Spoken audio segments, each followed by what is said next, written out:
Welcome to the Windows Computer and Technology channel. And among the fixes for the security updates this week, there was one, and I remember I was going down the list and I had mentioned in the video about Notepad having a security flaw.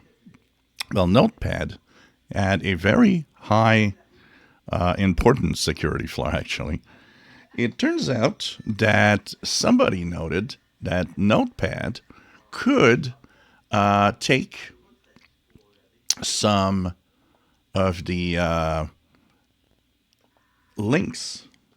If they were carefully crafted, you could use the links and execute code. But usually when that happens, you get a warning that you're about to execute, an app. But this time, because Notepad is in admin mode, if you're an admin, it just didn't tell you anything. It just did what it was asked to do. So carefully crafted links that would be posted with Notepad were, in fact, running code. And so the code that it ran could be local, but it could also be an external link.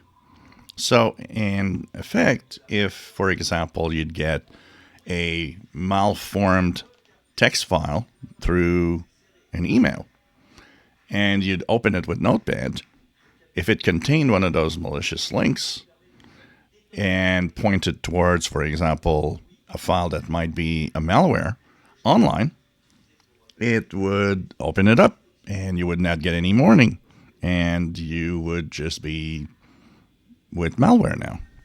So this is kind of an interesting thing that, these marked links were able to run without anything being said about how, dangerous they could be and so on.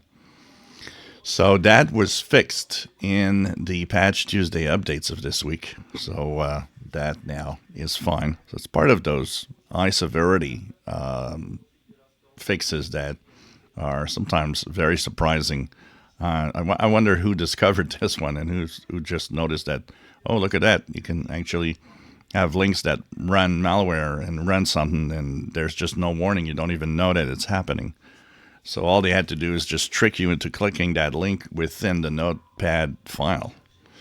If you enjoy my videos, please subscribe, give us thumbs up. Thank you for watching.